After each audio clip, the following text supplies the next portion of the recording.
Alright, hello there, this is the Shadow Ranger. This video, it was the request of someone who follows my videos, MrLucidLJ, and he was commenting on one of my old videos about storylines in TNA, and he wanted me to talk about, I guess basically he feels that some of the storylines aren't good, and I mentioned that a lot of storylines that I think are good, and one of the main reasons I like TNA is because there are a lot of storylines. So he just asked me to just give my thoughts on the current storylines and what I like about them. So I'm going to do that in this video. Although I have read the spoilers for this week, I'm not going to talk about what happens in the spoilers in this video. I may do it at a later time. Also, I apologize if I forget a storyline. TNA is very storyline heavy, so it's easy to forget one. So I'm just going to go through the storylines happening in TNA right now and just break down my thoughts on them. Well, what I like and what I dislike about each storyline.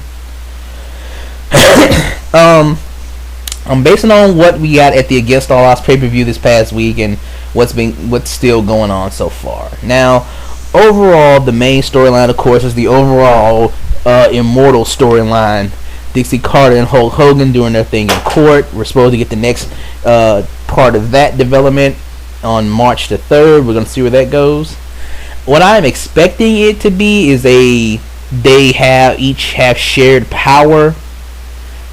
That's because in the end, this is going to end with a match. So my guess is it's going to be they each have partial power. They're thorning each other's sides for a couple months. And either at Lockdown or Slammiversary, they do some sort of Dixie's team versus Immortals team winner-take-all type deal. And I've talked about what I think of that and how I would do it. But I'm going to probably do a video later where I revise that situation now that Fortune has all turned face, because my original plan for how I would do the blow off to the Immortal storyline involved only AJ Styles turning face, but I'm going to go with, but since I now know that since now all of Fortune has turned face, I'm going to just talk about that in a later video. As we go down through the Immortal storyline, we have Fortune feuding with Immortal and Jeff Anderson going after Jeff Hardy in the title, and it also spawned off into the Jeff Jarrett Kurt Angle storyline. So Anderson Jeff Hardy is, I've liked just the overall Anderson Jeff Hardy storyline because it's just really simple. It's just a heel champion and a babyface who wanted the belt, and Anderson had to go through Matt Morgan. You had two babyfaces who both really wanted the title, and their whole the Anderson Matt Morgan thing was all based on, we both want a shot at Jeff Hardy, we both won the title, and we're gonna go at it to see who's the best. Anderson beat Matt Morgan in the number one contenders match. He ended up beating Jeff Hardy, although he has now lost the belt again. So we got to wait till Thursday to see where we go in the next step of the story. Is Anderson gonna get another title shot? The preview for Impact says there's going to be RVD versus Jeff Hardy this week. Who gets the title shot after RVD? My whole thoughts on the thing, I think they put the belt back on Jeff Hardy so AJ Styles could take it from him. And again, in a later video, I'll probably talk more about that. But when Jeff Hardy won the belt back on Sunday, that's just what I felt like. When this is over, this is going to lead up to Jeff Hardy, AJ Styles for the world title. I see AJ being the guy who takes the belt from Jeff Hardy, probably at the same pay-per-view where we blow off the entire Immortal storyline.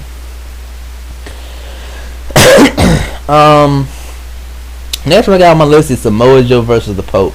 This feud storyline I'm not liking, actually.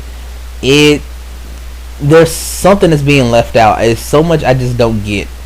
I don't understand. Okay, for example, is the Pope a fraud or not? This is one storyline TNA done that I think it's just been really bad. I just can't. It's stuff that needs to be explained in this storyline, and I'm wondering if this is a thing where they're going to explain more as we go. But right now, it's hard to understand. I want to just see what happens, just so it'll make sense, so I get the whole story. Because so far, I have so many questions. For example, okay, why did Samoa Joe believe that the Pope was a fraud? Why did he start following Pope around to figure out what he's doing? Is Pope a fraud? Because they never really flat out said it. Because Joe says that Pope is a fraud, and Pope is saying I'm not a fraud, and I've been doing good, and you accusing me of things that I'm not doing. But we still don't know. We still haven't had that portion of the story revealed. I understand the premise. I understand that Joe sees Pope as a fraud. I get that. And I understand that Joe is accusing the Pope of being a fraud, and that he's playing people and doing things that he shouldn't be doing. That he's a fraud, he's a scam, he's a fake, he's a phony. You see a lot of that because Pope kind of had this religions thing going. He calls himself a Pope, and there's been scandals like people claiming, like you've heard studies about church scandals where preachers and church members were stealing money from churches, and you always see those at least 2 or 3 times a year there's a story about some Republican politician getting caught in some scandal. It's like it's always the Republican politician who's all totally like anti-gay rights, and then they catch him in like gay prostitutes and stuff, and he's saying Joe is saying that Pope is a fraud. That I get. What we need to know is Pope a fraud? I understand Joe is making accusations. I understand that Joe is trying to prove his accusations. I understand that Pope is justifiably angry that Samoa Joe would accuse him of being a fraud. That part I get. The part that fails is I need to get to the part where we find out if Pope is or isn't a fraud. That's is the part that's kind of messing me up now, because I'm not sure, like, are we waiting for that, or because sometimes I think, did they just say Pope really was a fraud, or how is that supposed to work? Now, they've already said Pope is a fraud. I missed that part, in which case I'm going to have to say that this storyline is pretty shitty. If they haven't done that part yet, if we're still waiting for down in the story to where we find out the truth is Pope really a fraud or not, that's where the story is going to get interesting when we get to that part. So for now, I'm a little iffy on this storyline. I'm just waiting. I understand it, but it's just kind of odd to me. But I am interested in seeing where it goes. Next thing on my list is Madison Rayne versus Mickie James. Now somebody said that. Now I think it was Mr. Lucid. He was saying that he thought this one had gotten stale. I disagree. It's not stale to me. I'm actually glad that Madison and Mickie have feuded for so long. My fear when Mickie came into TNA was that they were gonna put the knockout title on her like immediately. I said in prediction videos in the past that I predicted that the very first title shot Mickie James got, she would win the title. And I'm glad she didn't. I'm glad that they've done a storyline with this. I'm glad that they didn't just bring Mickie in, put the belt on her, and she's a former WWE talent, so she's instantly top of our division, better than everybody. I'm glad that they have actually had Mickie losing. I actually hope they wait even longer to put the belt on Mickie. I think personally, I don't think Mickie even needs the belt. I think I'd rather see a different babyface come along and get that belt for a while, and then on down the line, Mickie gets it. Cause I got plenty of storylines that I could do with Mickie James that don't involve that belt. I'd rather see Madison transition to a feud with someone else, and Mickie transition to a feud with a different heel. Like, I'd like to see Mickie feud with Daphne for a little while. I think I could do several more months of storylines with Mickie James that don't even involve the title. I expect Mickie James to win the title at Lockdown because Madison has only beaten Mickie James due to outside interference. They've always basically made that up. Madison can't beat Mickie James in a fair fight. It's always been due to Tara outside interference. So my guess is they're going to build this up to Lockdown in April. So we still have to March to April. So, it's in the cage. Tara can't interfere. And Mickie will finally win. What I like is is they're going they've so far they've gone right when everybody expects them to go left. You know, we all thought Mickey was going to win the belt at Genesis. Everybody was thinking they're going right, so they went left. This against the Law, same thing. We all thought Mickey James was going to win. We all thought they were going right, so they went left. And if they build up to the title match at Lockdown, Mickey James versus Madison in the steel cage, everyone's going to think that Mickey's going to win. So do you go with Mickey or boom, swerve one more time and have Madison win? I think it would actually be pretty cool if Madison, if they finally had the one-on-one match, Mickey James versus Madison in the cage, no outside interference, and Madison Rayne straight up beat Mickey James clean in the middle of the ring. Establish her. I think that Madison has really been able to get over as a good heel. She doesn't get cheered by anyone. Everybody hates Madison. They all boo her. They all want to see somebody take that belt. I think Madison should keep that belt for a few more months, and I think you should have someone new, a new baby face, take that belt from Madison and get that win. Mickey James doesn't need to win. Mickey James got as over as she was ever going to get in the WWE.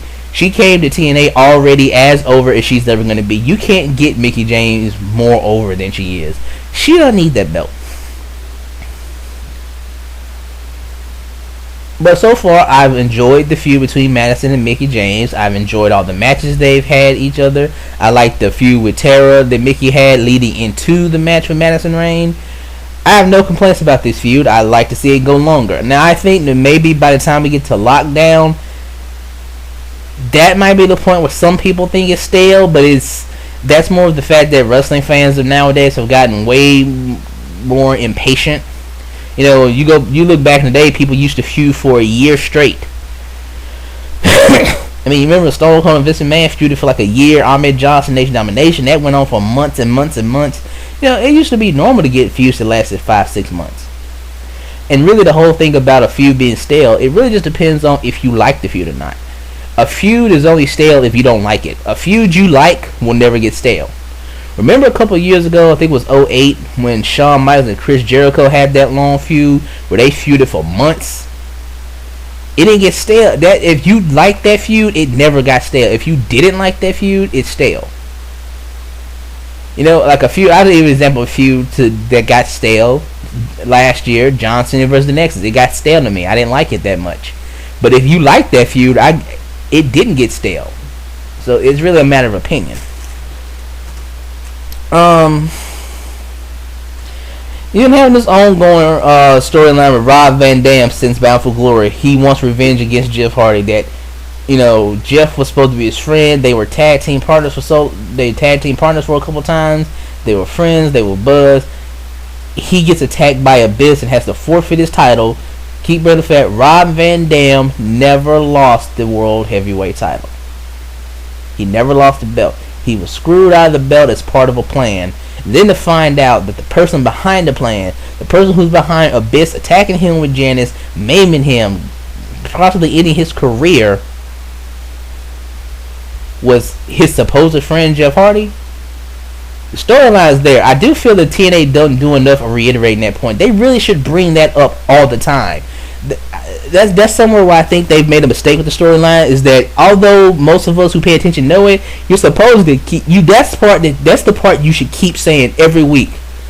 Every week, whenever they do a segment with Rob Van Dam talking about trying to get Jeff Hardy, they should always reiterate three things. Jeff Hardy was one of my closest friends. I never lost the World Heavyweight title. Jeff Hardy had me attacked and almost ended my career. Jeff Hardy is the one who set me up to get attacked by Abyss. Jeff Hardy betrayed me. He was my friend. Rob Van Dam never lost the World Heavyweight title. And he hasn't had a title shot since Bound for Glory. So that's the thing they should always keep reiterating. I think that's where they failed in this, of why you really need to mention that more. Always keep mentioning that. Jeff Hardy is the reason I was screwed out of my title. Jeff Hardy is the reason that my career was almost ended and I was maimed by Abyss. I never lost the World Heavyweight title. But but I'm not an RVD fan, so this storyline hasn't really I haven't really been into it. I was never an ECW fan. Personally, I think the original ECW is overrated. I was never much of a fan. The only thing I really liked about the original ECW was Joel Gertner promos. And that's about it. It never did it for me. I've always felt that ECW is the most overrated thing ever in the history of wrestling. I was never a fan. I don't give a damn about it. I don't give a damn about any of the ECW guys. The only ECW guys I ever liked, I liked them outside of ECW. Like, I didn't like any of them in ECW. I only liked them when they were somewhere else. I liked Saturn when he was in WCW. I liked Raven when he was in WCW. I liked the Dudleys for a little while in WWE, but ECW just wasn't my thing. So I've never really cared that much about either guy. So while I don't think there's anything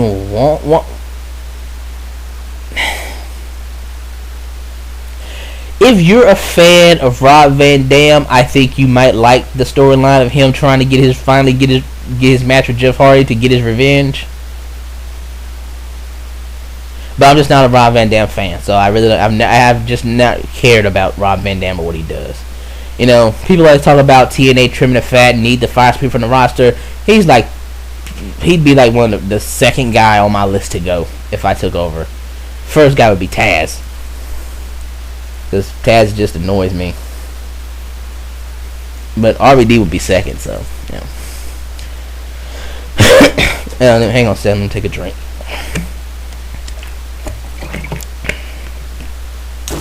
Let's see what's next.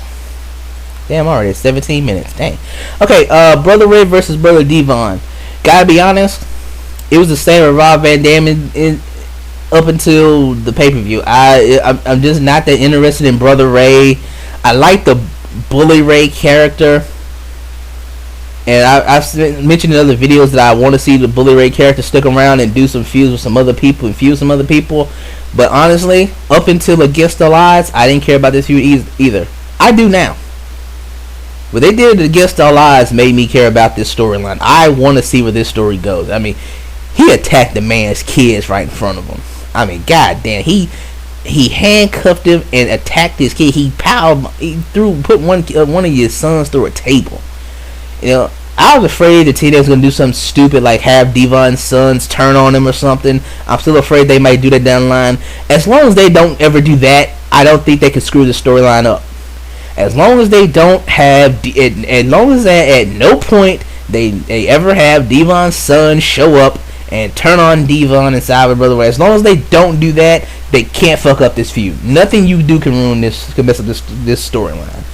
And after the match at Against All Odds, I gotta say I am interested in this storyline now. They made me interested on that pay-per-view, and I really want to see where this is going. I mean, this could go for a long time. This could be a blood feud. This is we were the most decorated tag team of all time till you done this to me. And what I really liked at the pay-per-view is how Bubba Ray, after it, yelled they should have never kicked out of the 3D, that he still keeps taking it all the way back to Chris Sabin kicked out of the 3D. That's where all this stemmed from. That all of this, the attack, the hate, the fights, doing this to your son, you're weak, all of this still in his mind stems back to the fact that at Turning Point in the retirement match, Chris Sabin kicked out of the 3D. The whole thing about no one had ever kicked out of a 3D before until that match, and that he blames Devon for it. Those two things kind of sold this for me at Against All Odds. So Jeff Jarrett, Kurt Angle, two really great wrestlers. They're taking a realistic feud. Some people are trying to hate on it because it's a realistic thing. I don't really mind if the whole realistic thing. You know why? I sat through the Katie Vick sketch, so nothing's gonna shock me anymore. I've sat through enough weird shit in wrestling over the years that nothing's gonna shock me anymore. The only thing about this that kind of made me feel a little bit uncomfortable was when they brought the whole if Kurt Angle wins he gets custody of his kids thing. That was kind of weird. I think that part is the only thing I didn't like. I would have liked if they did it from an angle. Maybe it would have been better if they did it from the angle of Kurt Angle is obsessed. He wants a match with Jeff Jarrett. I'll do anything to get a match with Jeff Jarrett. And Bischoff they say no.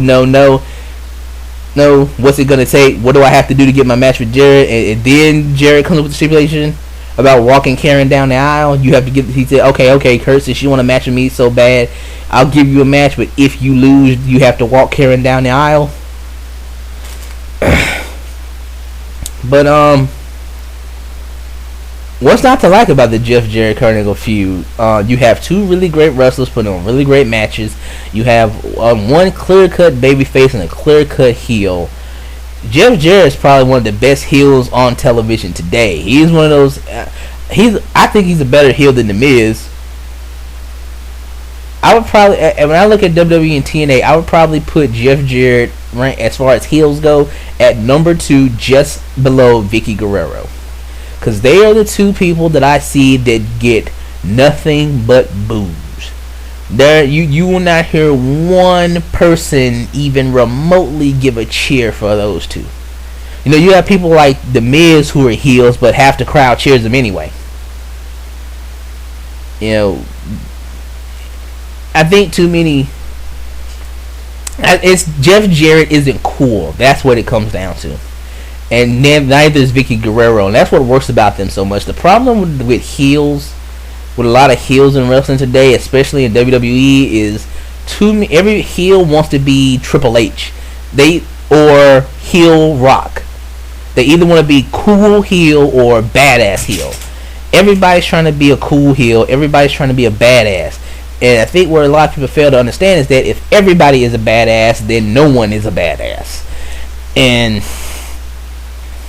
never heard people in the IWC talking about that they want heels to all be badasses. I'm like, God, how can you say something that's stupid? You hear that whole make the heels badasses thing. That's from the people who are trying to turn wrestling into MMA.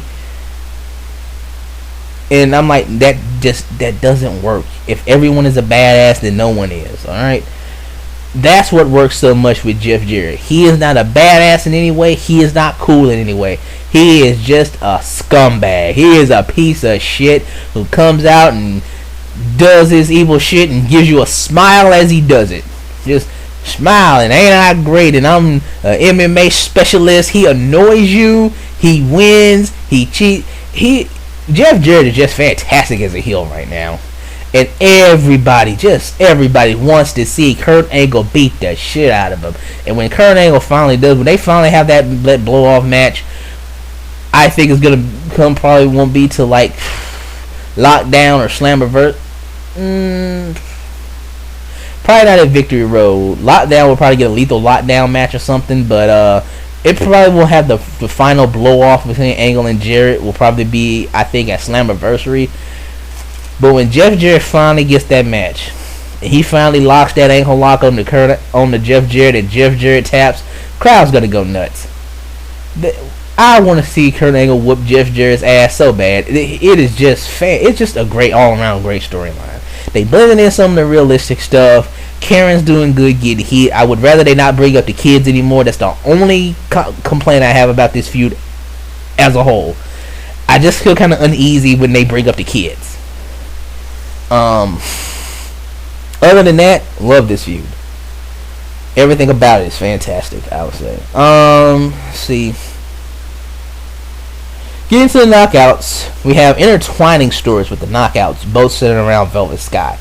You have two main storylines, others going. I'm getting all confused here. Let me start over. You have two main storylines going on with the knockouts outside of the knockouts title picture. The two undercard feuds are the continuing mini feud between Velvet Sky and Sarita, where basically Sarita talks shit about Velvet Sky. She says Velvet Sky is weak. She's pathetic. She can't do anything without Angelina. And Sarita keeps beating Velvet Sky. In every match they have, Sarita beats her. Keeps beating her over and over and over. And Velvet Sky just needs to beat Sarita to prove that she belongs. Basically, Velvet is trying to prove that she is a wrestler. She needs to do this to prove that she deserves to be in TNA, that she deserves to be part of the best women's division in the world. She has to beat Sarita, and so far she just can't do it. The other storyline also involves Velvet Sky is the Velvet Sky Angelina Winter triangle. Winter just showed up. She has some weird obsession with Angelina. I could do without another obsession angle. I've seen enough of those. Winter and Angelina, through a crazy turn of events, have become tag team champions. So now Angelina is sort of caught between her tag team partner and her best friend. What I would like to see is Winter eventually turn on Angelina and start tagging with Daphne. And they have a feud with the Beautiful People over the Knockouts tag belts. And you know what I'd like to see? What I would do is build up to a match of Sarita, and Sarita has her cousin Rosita. They challenge Velvet Sky to a tag match, tell her to find a partner. And so, of course, Velvet asks Angelina, who else would she ask? And what you do is, on the same night, you schedule a tag team title match of Angelina and Winter versus, we'll say, Madison and Tara. That'll work.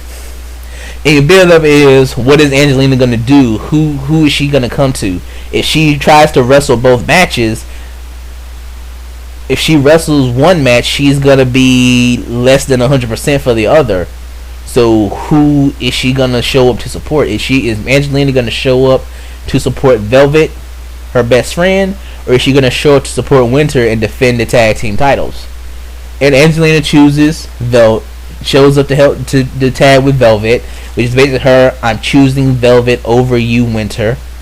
Winter finally snaps, attacks them both, and she challenges them both to a match, and Daphne shows up middle of the match, and they just beat them down. They reveal that Daphne was the one.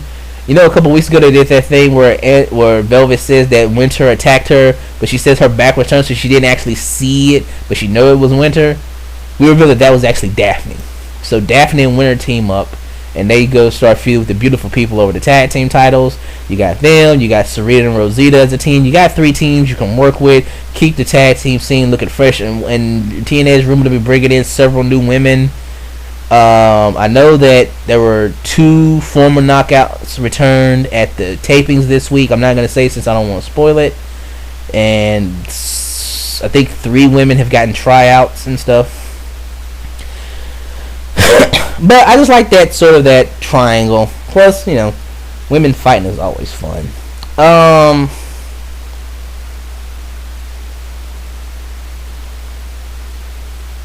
And the most recent storyline they started was Matt Morgan versus Hernandez. Hernandez is going back heel, sort of that heel LAX thing, talking about, you know, racism and calling people gringos. 2 big powerhouses going at each other for a while. That's always fun. So I'm just gonna have to wait and see where this story goes before I can really comment on it. God damn, I'm at over 28 minutes, so I gotta wrap this video up. So that's just my thoughts on the current storylines going on in TNA, and a little thoughts on where I think they're gonna go.